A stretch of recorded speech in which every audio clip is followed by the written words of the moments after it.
Oh yes, a time lapse, another dollar, another time lapse. What is there to time lapse? Yellow. And what is this video? I guess a time lapse of me animating him. Yeah, this is a great commentary. So, I have a voice in my head. It starts with G and ends with. I didn't even say anything. Ends with N. Yeah, for. Generational twin.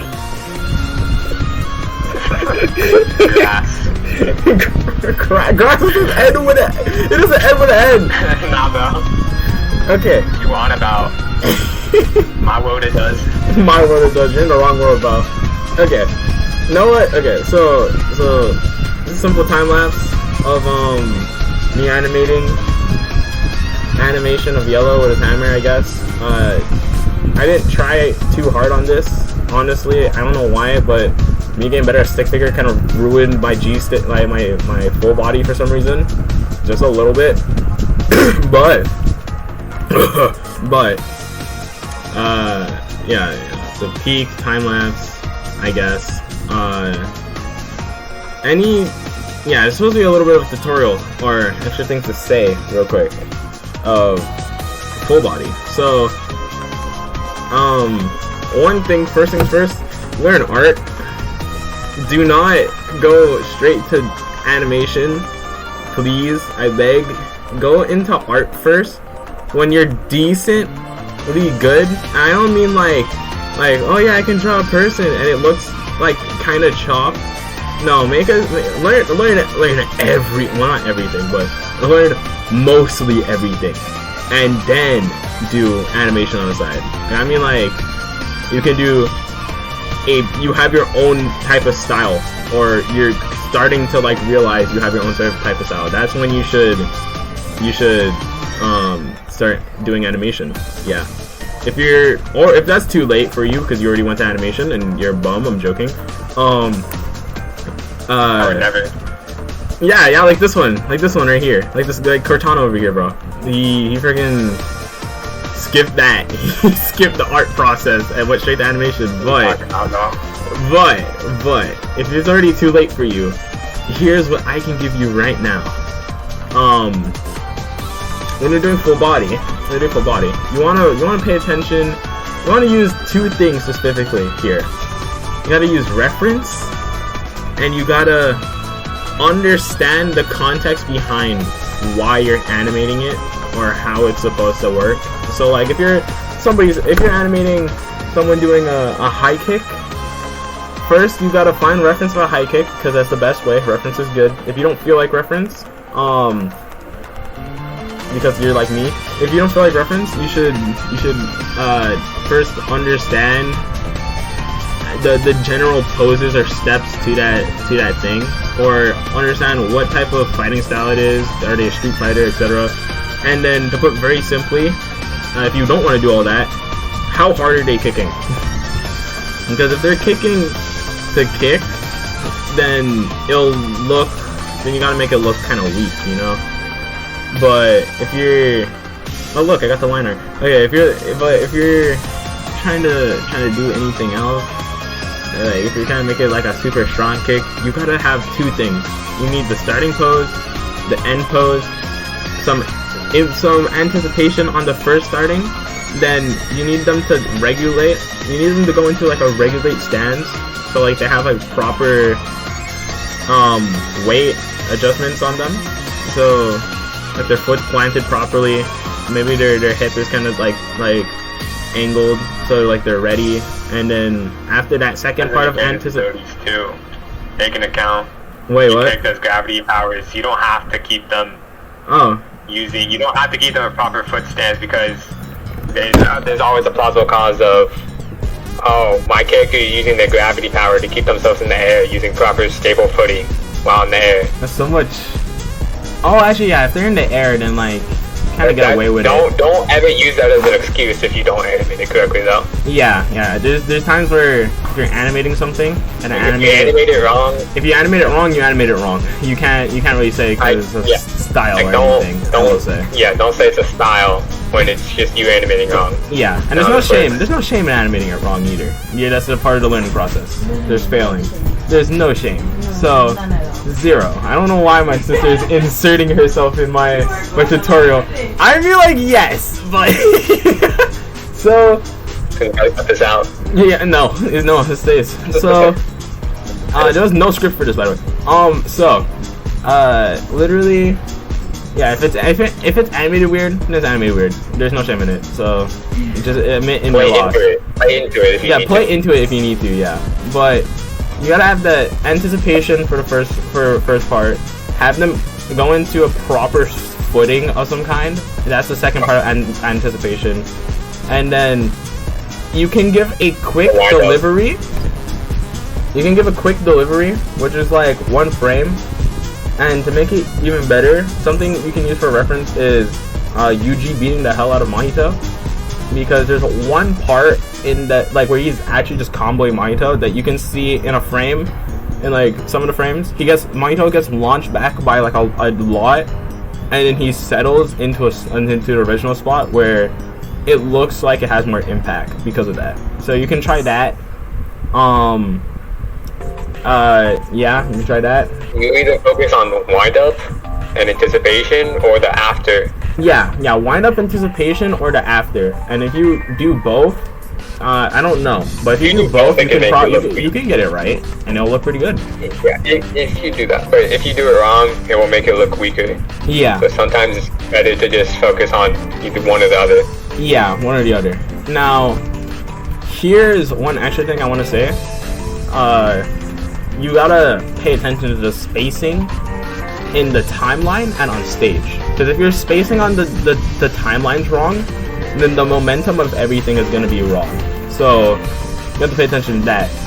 Then I didn't follow proper spacing much, so I was just kind of animating, and like I said, me figuring out stick figures again kind of ruined my full body. But even then, I still did it generally good. I at least I think so.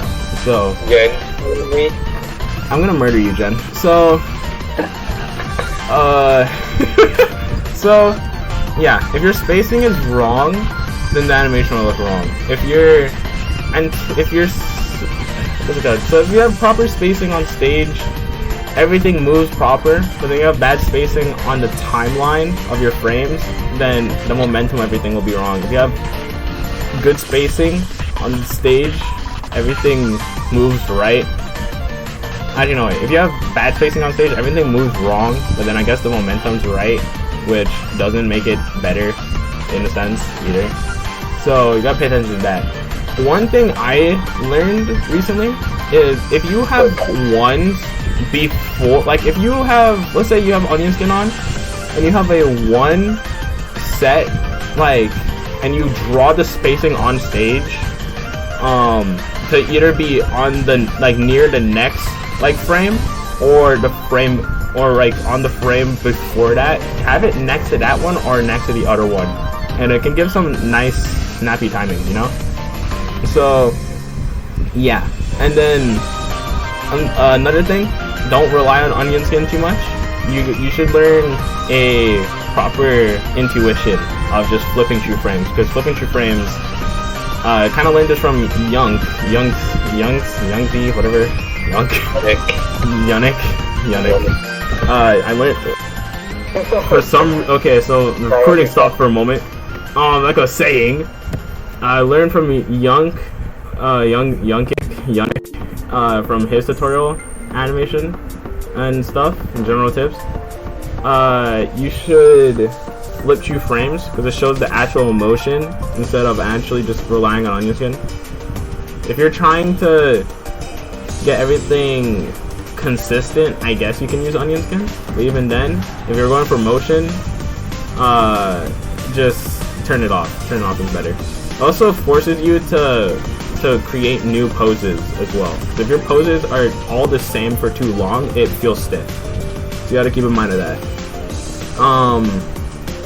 And yeah, it's pretty much all I have to talk about. Oh, actually, one more thing. If you can take a bit of fighting game logic into your choreography.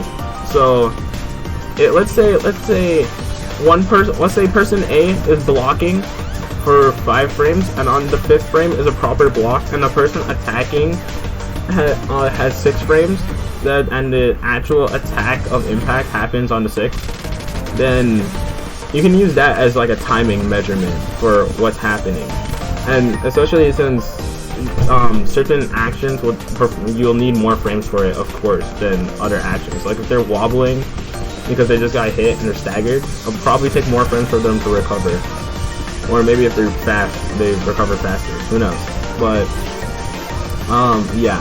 And then another thing, you can take Yummy Hustle as an example of this for frame advantage. And then actively recording. Yes, you can use frame advantage as an example of this in Yummy Hustle, which is a fun game. Should play it.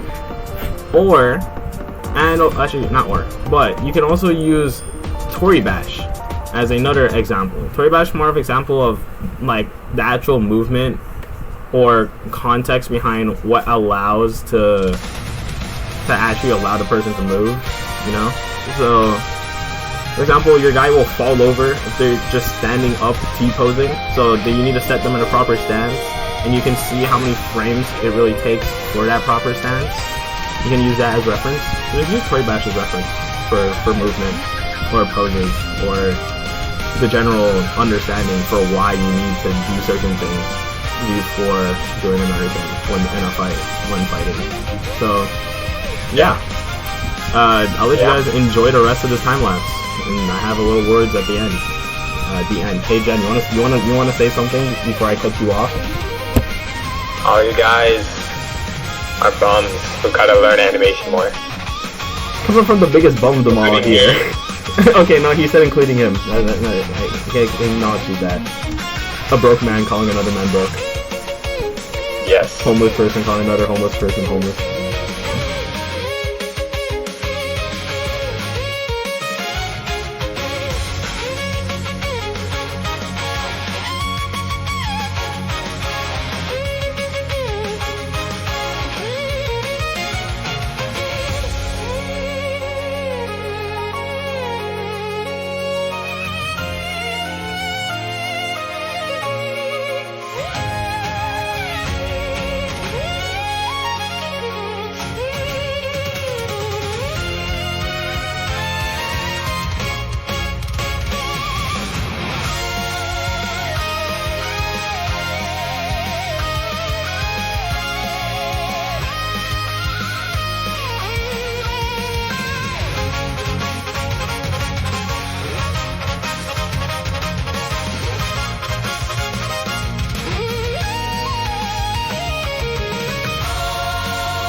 just jugged the band director. I got a brand new saxophone.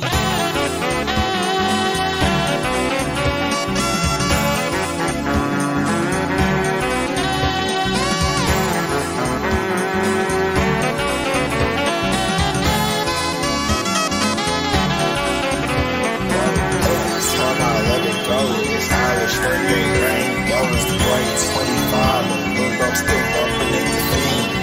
I just jumped the crossing guard. Now he done got a cone. Yeah, I just jumped the band director. I got a brand new saxophone.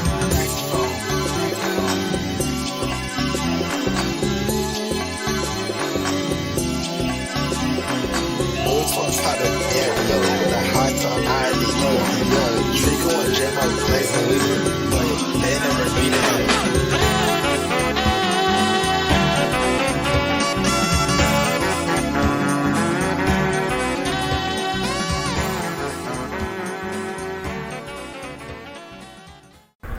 And here's the end of the animation. Honestly, the only things I can really give tips on for full body animation is use ones for easing. If you add a 1, then a 2, and then go to another 1, it can allow for some snappy like animation. Learn arcs, overlapping action, and overshoot, etc. Keep learning the fundamentals and learn art. The end. Bye.